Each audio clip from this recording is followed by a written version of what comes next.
ธรรมะตราอันมีหัวข้อชื่อว่าสังขารานั่นมันกึม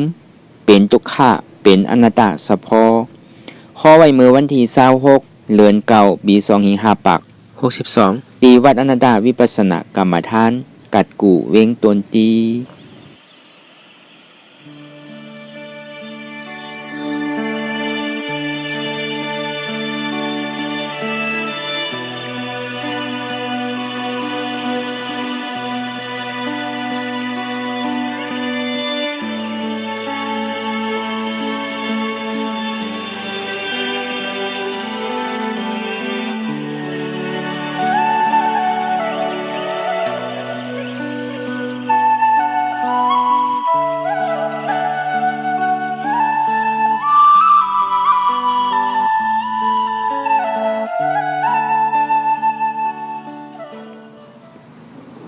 ก่อนที่นางปฏิวัติถูกกรรมในขาวเขา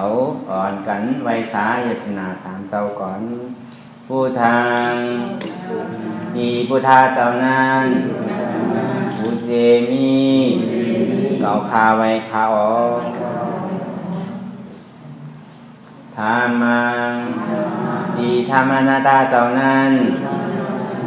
ผู้เสมีเก่าคาไว้ขาออกสังฆังเดียริยาแปดเศร้านั้นผู้เสมีเก่าคาไว้ขาออกนบลงกันต่ออริยาเจ้าเขาครูเจ้าก่อนอริยาเจ้าครูเจ้าคาในยามมือไหลก็ดีอันขาวผู้เสแดตั้งการลงสามเปิมไล่วนพิษไล่ลาดพิษไล่เฮ็ดพิษมาเจอนั้นแค้นต่อกดปล่อยวางควางปันขาวเขาอย่าให้เป็นอันตรายลงอันเฮตามาผลนิพพานนั้นสีกรรมติคานอสาธุสาธุสาธุรายการนังอนัตตาวิปัสสนาภาวนาหาหันยอดธรรมอนัตตาในเอาตั้งสุดในเฮานังไข่กุดขากวาทับต่างขาซ้ายกอไรอันนั้นขาซ้ายทับต่างขากวากอไรมือสองคอนต่างตักเย่าก็ไว้ตัวเฮาซื่อๆอย่าไปเค็งน่ะอย่าไปหย่อนย่านน่ะก็ในสั่งว่าเฮาเค็งป้นตีน่ะในมันตีกันตีสั่นเย่าก็ตีไข้ห้องไข้ไห้จังหมอลมหมอปินไรก็ในบ่หย่อนย่านป้นตีน่ะในมันตีให้เฮาเป็นที่น่าเมตตาเนี่ยให้เฮาใครรับเหงาเฮานอนส่วนนี้ว่าอำเค็งป้นอำย่านป้นกับกายโดยการนั่งเฮาเนี่ยบ่ยาวไหนคือเฮารับหูเน้อเปิดหูญาณปิญญาถ่อมจ้อมกว่ารับตาเน้อเปิดตาญาณปิญญาอยากตัวที่มันนอวิญญาณ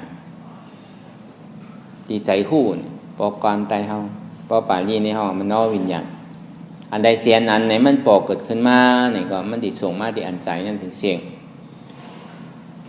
เมื่อนังเสียงที่อันเฮาได้ถ่อมยินอยู่นั่นก็เนี่ยเสียงในเสียงนามันมี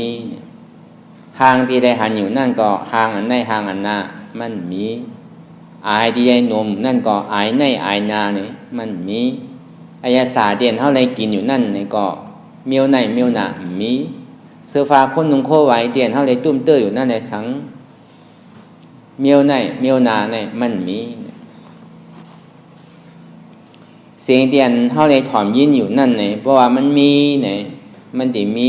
ดีถ่อมดีถ่อมเนี่ยมันติปอกเกิดขึ้นหางเตียนเท่าไรหันอยู่นั่นเนี่ยก็เพราะเขามักมันว่ามันมีหางในหางนาเนี่ยมันติมีหางดีหางซ่าเนี่ยมันติปอกเกิดขึ้นเหมือนหนังอายที่เท่าไรนมนั่นเนี่ยก็เนี่ยเพราะว่ามันมีอายในอายนาเนี่ยก็มันติมีหอมหนาเมนหนามันติปอกเกิดขึ้นมากเนี่ยอายสาเตียนเท่าไรกินอยู่นั่นเนี่ยก็เมียวในเมียวนาเนี่ยก็เพราะว่ามันมีเนี่ยมันติมีเจอกินเจอกินเนี่ย เมื่อนั้นภาษาการตุ้มเตอร์นั่นเนี่ยเพราะว่ามันมีเนี่ยมันดีมีดีนุงนะอำดีนุงดีเตอร์นะอำดีเตอร์เนี่ยมันดีบอกเกิดขึ้นกล้วยกะเสียงนั่นก็มันมีนาทีปุนพรตาที่หู้จักเสียงกล้วยหนังเก่าหางนั่นก็มันมีปุนพรตาดีหันหางอายนั่นก็มันมีปุนพรตาดีนมอายสาลีนั่นก็มันมีปุนพรตาดีจิ้มเตอร์เมื่อนังตัวนั่นเนี่ยก็มันมีปุนพรตาดีตุ่มเตอร์ตัวเนี่ยกล้วยกะอันหู้จักเหลี่ยมดีนั่นเนี่ยมันมีดีใจเนี่ยอาจารย์นี้ว่าอันใดเสียนอันเนี่ยมันปอกเกิดขึ้นมาเนี่ยก็ยักตัวดีอันใจนั่นจองนี้ว่าเสียงนั่นก็มันก็เป็นเสียงกล้วยหนังเก่ามันมีเสียงในเสียงหน้าอ่ำว่าอะไรอ่ำอู้เปิ่งพองงำมันไรเนี่ยเป็นอนัตตามันหางที่ได้หันอยู่นั่นเนี่ยก็หางในหางน้ำนี้เนี่ยมันเป็นหางมันหลายกล้วยหนังเก่าอ่ำอู้เปิ่งพองงำมันไรเนี่ยเป็นอนัตตามันหนังอายที่เขาในนมนั่นเนี่ยก็อายในอายน้ำมันเป็นอายมันหลายกล้วยหนังเก่าอ่ำว่าอะไรอ่ำอู้เปิ่งพองงำมันไรเนี่ยเป็นอนัตตาเนี่ยมันหนังอายศาสตร์ตั้งกินเตียนเขาในกินอยู่นั่นเนี่ยกินเปิดโลอยู่อ่ำใจอยู่เปิดโลกินเนี่ยมันมีเนี่ยมันเป็นอนัตตาเฉพาะเมื่อหนังตัวเตียนเท่าไรตุ้มเตออยู่เสื้อผ้าโคนนุ่งโคไว้เท่านั้นเนี่ยก็มันมีเมียวในเมียวหนาเสื้อผ้าโคนนุ่งโคไว้เท่าเนี่ยมันนุ่งปุนตาดีตาอันหวยอันหางอันซ่าก้อยหนังเก่าเขามาวนตัวอีหลีสั่งว่าโกนเท่าเนี่ยมีเสื้อผ้านุ่งด้วยเนี่ยมันหางซ่าเพราะว่าสัตว์ทั้งหมดทั้งเสียงตั้งแต่หมาแมววัวกายจะไหนมันมีเสื้อผ้าคนนุ่งโคไว้เนี่ยก็มันก็มีตาหางดีอยู่กล้วยกะโกนเท่านั้นเนี่ยสามารถมันมีเสื้อผ้าคนนุ่งโคไว้แต่ก็มันหางจ้างตรงที่ว่าเสื้อผ้าคนนุ่งโคไว้นั่นเนี่ยอ่ำใจว่านุ่งเปิดโลเฮ่เปิดโลเฮ่เขียงกันใจนุ่งปุนตาดีตาอันหวยอันทางอันจ้ากล้วยหนังเก่าอันนี้เพราะบางวันไล่เสื่องนั้นเนี่ยซึ่งเนี่ยก็มันดิ่มมีความอยากก็บอกว่าตัณหาสมุทัยเสียจานั่นมันเกิดที่ความอยากมันเจออันดีเจอเสียงดีเจอหางดีเจออายหอมเจออายสารดีเจอเสื้อผ้าคนนุ่งโคไว้อันดีเนี่ยอันเนี้ยมันเป็นตีเพตื่นกิเลสสารลงจังนี้ว่าพอเฮาหมอวนไว้ว่างว่ามันก็เป็นสะพอมันมีอย่างที่อันมันดีมันมีอย่างเดียนมันกึมไหลเนี่ยเขามาวนตัวอย่างนี้ว่าเสียงเดียนเท่าไรถ่อมยินอยู่นั่นเนี่ยเมื่อน่ะเขาเจอถ่อมเนี่ยถ่อมเย้าซ้ำอำเวอร์อำจานอำนายนั่นก็ถ่อมเมาในใครถ่อมแทงหางที่ได้หันอยู่นั่นเนี่ยก็หันเย้าซ้ำใครหันแทงอายที่ได้โนมหมูนั่นเนี่ยก็โนมเย้าเนี่ยซ้ำใครโนมทางเมื่อหนังอายศาสตร์เดียนเท่าไรกินอยู่นั่นเนี่ยก็กินเย้าซ้ำใครกินทางเมื่อหนังเสื้อผ้าคนนุ่งโคไว้เตียนเท่าไรนุ่งอยู่นั่นเนี่ยก็นุ่งเย้าซ้ำใครนุ่งแทงเมื่อหนังทำใจนั่นเนี่ยก็เจอก็ซ้ำเจอแทงเนี่ยจองที่ว่ามันมีมืออิ่มมือเวอมือจานมือนายปอกเมื่อหนังเสียงหางอายอายสาการตุ้มเตอร์เลยเจอนั่นมันมินอันอิ่มอำเวออำจานอำนายดอผ่านมานั่นมีเย้าใครมีไรเย้าใครแรงไรเย้าอ่ำหมออิ่มหมอเวอหมอจานหมอนายหมอผ้าแล้วใครใดติ๊กมีเอาใครมีติ๊กอันนี้มันเป็นตีเพตื่นกิเลสสารลงจากนี้ว่าพอเขาตัดความอยากไพ่อันได้เตเนี่ยมันมาดีอันห้องว่าสุขะอันห้องว่าเสียงดีหางดีอายดีอายหอมอายสาดีเสื้อผ้าคนนุ่งดีมันมาดีนั่นก็เบอร์เข้าไปมันสิเขาหามันลูกค้าในห้องเจอเสียงอันดีนั่นในห้องเจอหางอันดีนั่นห้องใครหันอายดีมันเหม็นนั่นห้องใครนมอายศาสตร์ที่อันห้ากินเนี่ยมันเจอในห้องเจอกินเสื้อผ้าคนนุ่งโคไว้เตียนห้องนุ่งมันเจอนุ่งในห้องใครนุ่งเกาอ่ำเจอ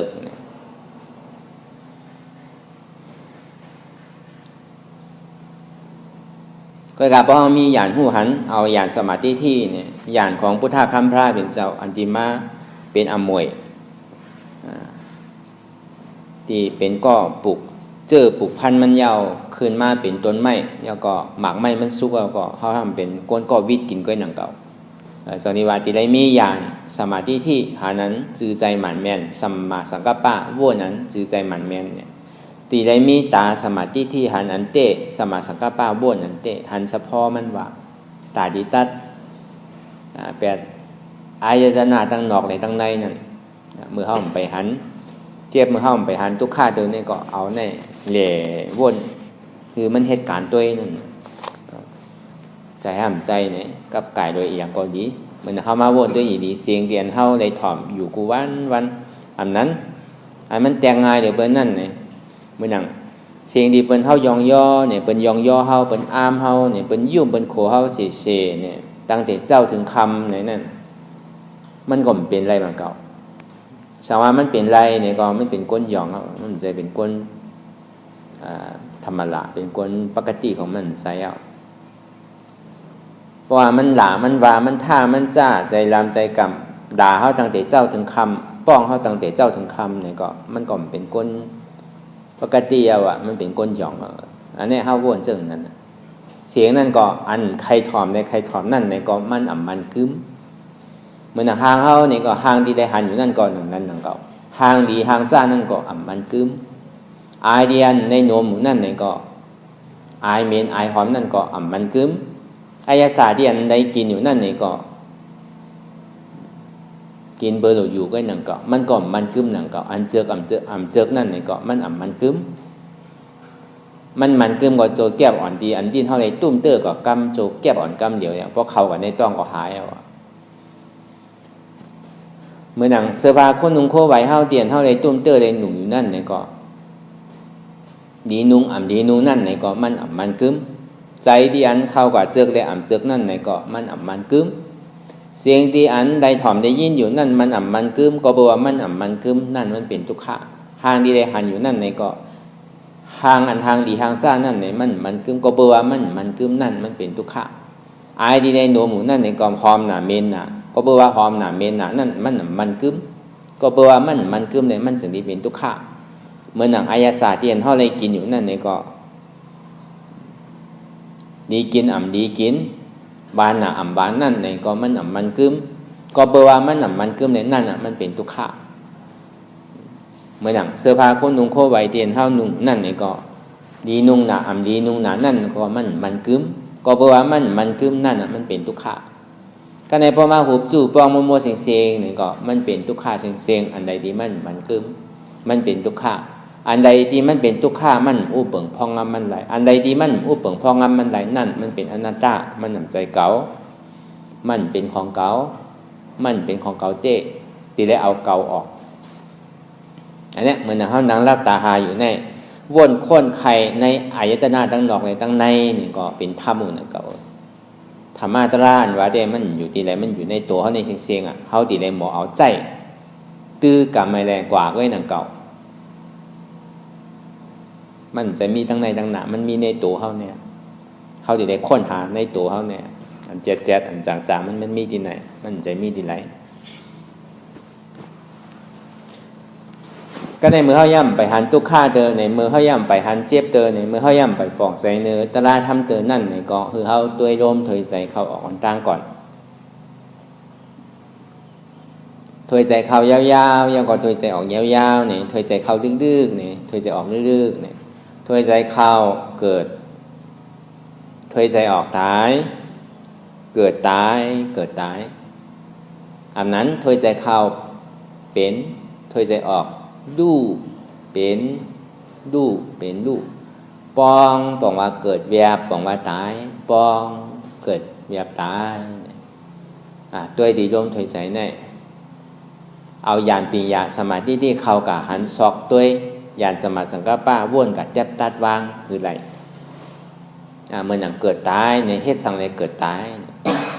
เมื่อหนังเข้าถอยใจเข้ายาวเนี่ยปกขึ้นถอยใจออกขึ้นก็ตายนั่นน่ะพอถอยใจออกยาวเนี่ยปกขึ้นถอยใจเข้าขึ้นก็ซ้ำตายนั่นน่ะเข้ายาวออกก็เป็นออกยาวเข้าก็ดูเป็นยาวก็ดูเกิดยาวก็ตายปองยาวป้อมเบียบขึ้นเนี่ยก็ตายเบียบแล้วเนี่ยป้อมป้องขึ้นเนี่ยก็ตายจากนี้วันในร่วมถอยใจเข้าออกนั่นเนี่ยมันเป็นอนิจจาเฉพาะมันเป็นดูมันเป็นอนิจจามันกึ้มเกิดยาวตายยาวเกิดยาวตายยาวเกิดโดยเสกเกิดยาวตายเนี่ยมีอย่างทาง ในภาวะจัดปานก่อนที่ป่นมาเนี่ยก็ตายยาวเกิดยาวตายต่อในต่อถึงกว่าตั้งนาทางไหนก็ที่เกิดที่ตายที่เกิดอยู่กุฏิที่เคยหนึ่งเขาหาที่สุดที่เสียงมีเดือเสธรรมะตราภาพเป็นเจ้านั่นอันที่ตัดแปดการเกิดพอมีเกิดอันเกิดมันถึงมีพอมีแก่อันแก่มันถึงมีเพราะว่ามีเจ็บอันเจ็บมันถึงมีเพราะว่ามีตายเนี่ยอันตายนั่นมันถึงมีเนี่ยอันนี้เป็นบาตาพระเป็นเจ้าเกาดีกะหาทำอันดีเกิดแทงเกาดีกะหาทำที่อันหมอแก่หมอเท่าแทงเกาดีกะหาทำที่อันหมอเจ็บหมอไข้แทงเกาดีกว่าหาทำที่อันหมอตายห้องอมตะมหานิรปันห้องวันนิปันธรรมนั่นเป็นทางอนัตตาสเปธรรมะอนัตตาธรรมดังมัวดังเสียงใน80,000เสียงจ้ามนั่นเนี่ยเป็นอนัตตาข้อเดียวจอกนี้ว่ากูเจอกูลองอันใดที่มันปกเกิดขึ้นมาเนี่ยก็อนัตตาอ่ำใจเก่ากว่าที่ดูเก่ามีอนัตตาอ่ำใจเก่ากว่าที่วานกว่าที่ใครที่โซนเนี่ยก็ห้อมปลายมันเนี่ยก็มันก็ตึงติดปลายเขาอยู่วันหนึ่งเจ้าอันใดเสมบาโปมบาเมมบาปีมบาน่องบาเงินค่ำบาไฮโซนกูเจอกูลองเมื่อนั่งยากันในกาดไว้เมื่อนั่งมาอยู่หอเด็ดโจแก็บอ่อนกำเหลียวปองเงินเสียงว่าค่ำขึ้นปอกเฮินเก่าเขามีดีไรล่ะอาไปยสิภูมิอันนั้นน่ะมันเป็นเฮินแจเท่าจองนี้ว่าอันใดเสียเย้าเข้าใครปลายมันเนี่ยก็มันก็ต้องดีปลายเขาอยู่ดีใครปลายก็ต้องดีเลยปลายจองนี้ว่าคือผู้หันผ่องถึงป่องเสียงแรงใจว่าอันใดที่มันเป็นของเขาเนี่ยมันมีตอนหนังตัวเขาก็อ่ำใจของเขาตอนหนังใจเขาในก็อ่ำใจของเขาตอนหนังเวทนาเขาในก็อ่ำใจของเขาสุดที่ว่าตัวก็อ่ำใจตัวเขาสุดที่ว่าใจก็ย่ำใจของเขาสุดที่ว่าสุขข่าอันที่มันปกเกิดขึ้นทุกข่าที่มันปกเกิดขึ้นอุเบกขาที่มันปกเกิดขึ้นดีในตัวหนึ่งก็ย่ำใจของเขาอันใดที่มันใจของเขาอันนั้นมันเป็นทุกข่าอันใดที่มันเป็นทุกข่ามันอุเปิงไรอันใดมันอุเปิงไรอันนั้นมันใจของเขาในปาลีห้องว่าอนัตตาอันเนี้ยตาอันดีผู้หันยาเนี่ยเป็นท่องว่ายาอ่ำตายเนี่ยเป็นยาอนัตตาย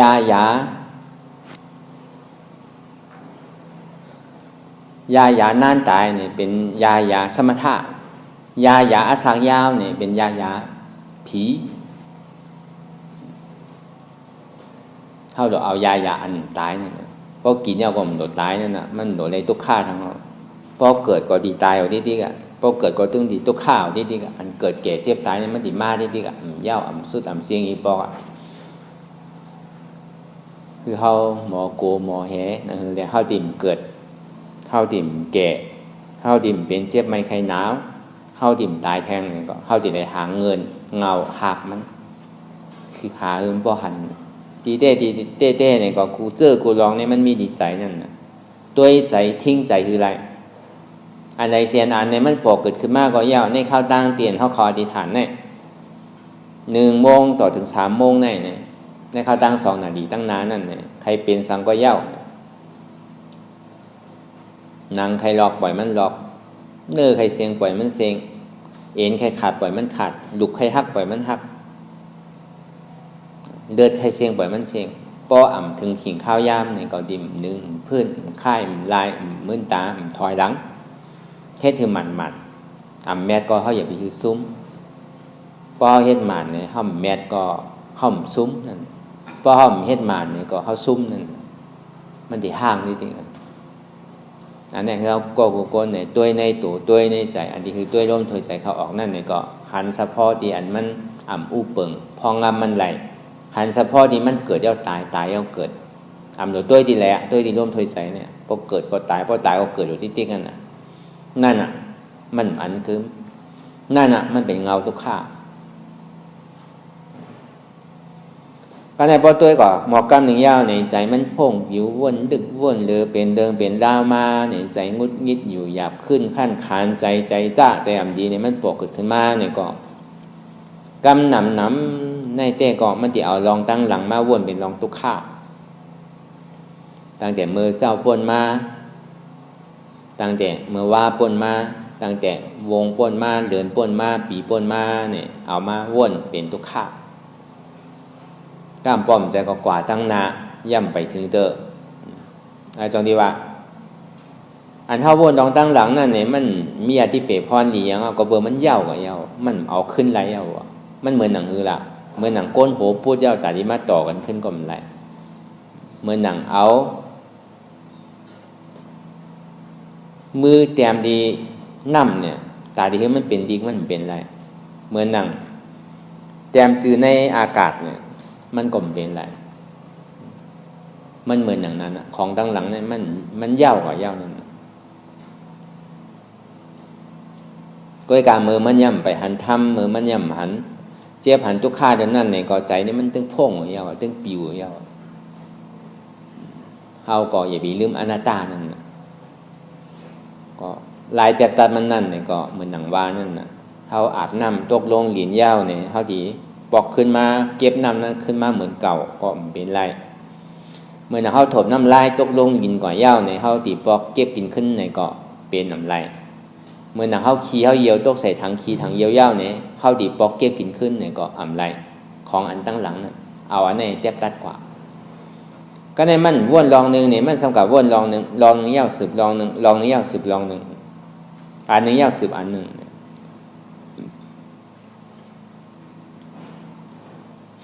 มันเหมือนอย่างเฮาคืนร้อยจันสูงไว้เพราะเฮากับว่นลองหนึ่งเย่าลองหนึ่งนั่นเฮาอ่ำหรอว่าร้อยจันสูงดีไรเด้อเหมือนอย่างเฮาลุก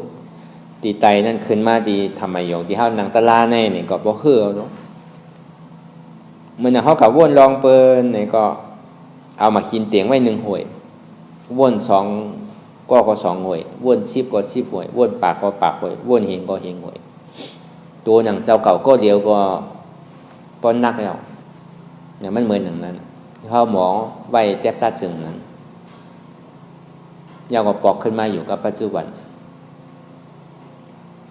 อันในลายแทบตัดมันกำในอ่ำไข่โพ่งก็โพ่งอยู่อ่ำไข่ปิวก็ปิวอยู่อ๋อใจเนี่ยก็อ่ำอุบเปิ่งพองงั้นมันไรเนาะ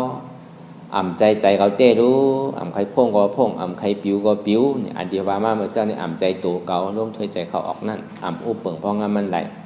ก็ในประมาดีใจเดียวมันพ่งปิวนั่นเนี่ยก็อ๋อใจเนี่ยก็อ่ำอุบเปิ่งพองงั้นมันไรเนี่ยอ่ำเป็นใจเขาเต้ก็ในพอป่นใจเอาไหนมาเวทนาเมื่อหนังเวทนานั่นเนี่ยก็มังข้าวมังวันมังยามเนี่ยก็ทุกข์มังยามมังวันมังข้าวเนี่ยก็สุขะมังวันมังข้าวมังยามเนี่ยก็อุเบกขาบางใดเป็นปอกบางปอกก็ทุกข์คานใจนะบางปอกก็สุขะซื่อสาใจนะในเวทนา3เปิงในเนี่ยมันบ่แหลกหลายอย่างอันใดที่มันแหลกหลายก็บอกว่าอันนั้นมันมันกึมอันใดที่มันกึมนั่นมันเป็นทุกข์อันใดที่มันเป็นทุกข์มันอุเปิงพองมันใดเป็นอนัตตาอันนี้คือเอาปองใจตัวนี้ก็อย่างเขาทำมีคือหันเนี่ยก็เพื่อเขายึดตัวจึงได้มีทุกข์ก็เพื่อเขายึดใจเนี่ยจึงได้มีทุกข์ก็เพื่อว่าเขายึดเจ็บเนี่ยจึงได้มีทุกข์เขาก็ยึดตัวที่อันเป็นทุกข์ก็เพื่อสั่งแหละมันมีการแหลกหลายในตัวนั้นมันสืบเป็นสืบรู้เขาก็ยึดของที่อันมันกึมมันจึงได้เป็นทุกข์ก็ในเขาก็ยึดใจที่อันมันกึมเนี่ยมันจึงได้เป็นทุกข์เขาก็ยึดเวทนาที่อันมันกึมเนี่ยมันเป็นทุกข์อันใดที่มันกึมเฮากับยึดเนี่ยนั่นมันเป็นทุกข์ก็บอกว่าทุกข์นั้นมันอุปเปิงได้เนี่ยมันเป็นอนัตตาเฮาหมู่ฮู้เฮายึดว่ามันเป็นตัวเก่าก็เป็นทุกข์เป็นใจเก่าก็เป็นทุกข์เป็นเจ็บเก่าเนี่ยก็เป็นทุกข์ก็บอกว่ากูเสื้อกูลองสะพอมันเต้เนี่ยก็มีทุกข์แก่เตียนมันเกิดขึ้นมีทุกข์แก่เตียนมันตั้งอยู่มีทุกข์แก่เตียนมันรู้กว่าเกิดขึ้นตั้งอยู่ย่อก็รู้กว่าเกิดขึ้นตั้งอยู่ย่อก็รู้กว่าอันนี้มันเป็นเฉพาะอนัตตากวยกาเฮาสำกายยึดว่าสุขะนี่คืออยู่หึงทุกข์นี่คือกว่าไว้ๆเนี่ยอันนี้ปองว่าเฮาก็ยึดว่ามันเป็นตัวเก่ามันเป็นใจเก่ามันเป็นเจ็บของเก่าก็ในธรรมมีคือเฮาฮู้ธรรมมีคือเฮาหันธรรมใจคือเฮาฮู้โตใจเจ็บเป็นทุกข์มีเตะอันนี้คือเฮาหันทุกข์ที่มันปวดเกิดขึ้นดีโตดีใจนั่นอ่ำวาไรอ่ำอู้เปิ่งพองมันไรเนาะอนัตตาเนี่ยคือเขาวางที่ใจ ใจว่าคือว่างตีตูตีพอมันเจ็บมาก่อนหนึ่งปันในขึ้นปันในค่ายปันในยายปันมันอีกหนึ่งแหล่เนี่ยใจตีเลยว่างดีใจเขาตีเลยว่างดีนำตีเลยว่างดีมันนอกวิญญาณเนี่ยเขาว่างตืดมากลางๆเนี่ยว่างดีใจผู้ตอนนี้ว่าพอมาหยอกแกบเต้ๆเนี่ยก็เตียนเขาหนังรับตาหาอยู่พอยามเดี๋ยวนั่นเนี่ยคือเขาหันทั้งเนี่ยหันเจ็บคือผู้ว่าเจ็บในมีตีไหลอันหันเจ็บเนี่ยมันเป็นการมันก็บอกว่ามันมีสะพอธาตุหินนำลมไพ่ปิ่นปุ่นแดงลายไข่อยู่กูขิงข้าวยามอ่ำคืดอ่ำลือจึงดีว่ามันเป็นการมันคือคู่ว่าเจ็บในมีตีไหลเนี่ยห้องอาสาวหาเหตุทางเงาะจ้องตุกขะอันกับหู้จักเจี๊ยบเต้ๆเนี่ยมันเป็นใจเพราะว่ามันนอกวิญญาณใจก็อันดีกับหู้จักว่ามันเจ็บมันมีโหมันมีมือมันมีขามันมีโตมันมีที่อันใจหู้นั้นกับหู้สะพอที่อันมันเป็นธาตุดินน้ำลมไพ่แก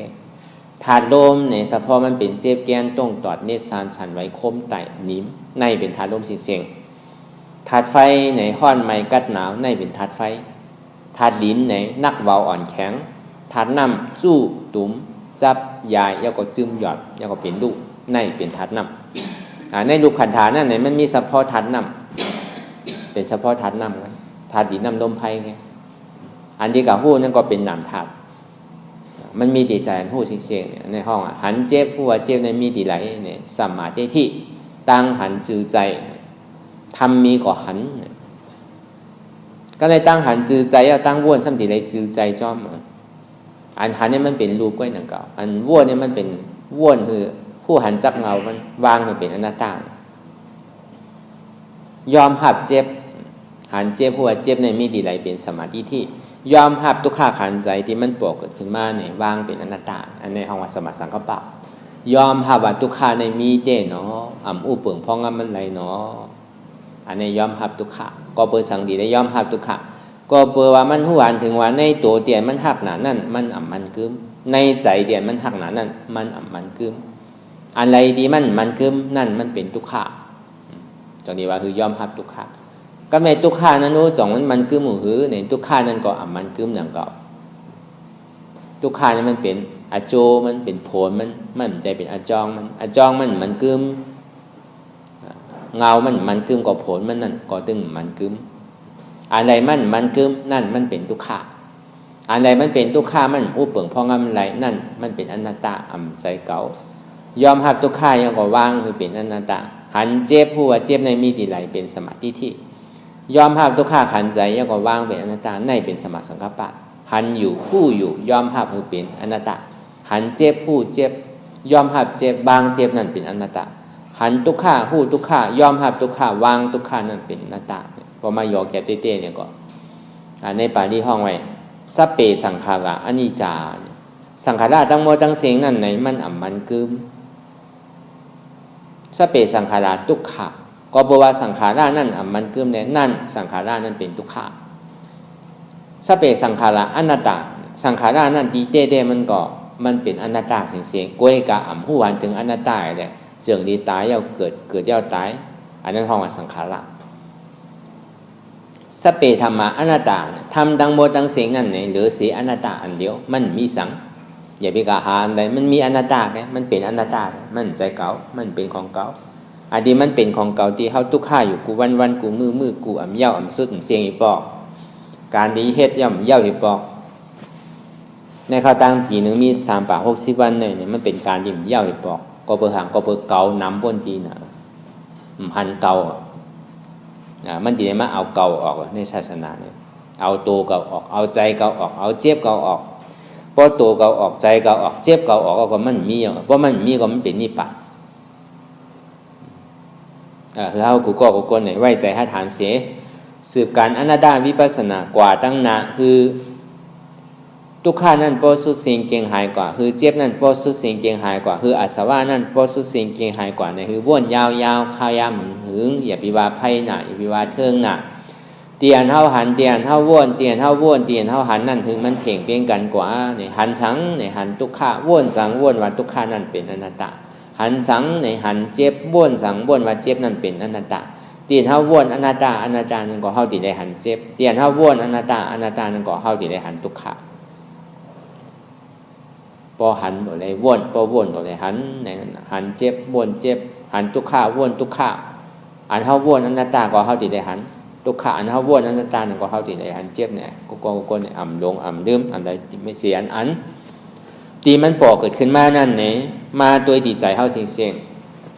อย่าก็วางจิตใจนั้นว่าอ่ำใจเก่าอ่ำวาไลอ่ำอุปเปิงพองงำมันใดเป็นอนัตตาอันนี้อ่ำลงอ่ำลืมนี่แหละวนวางอนัตตาก่อนร้อย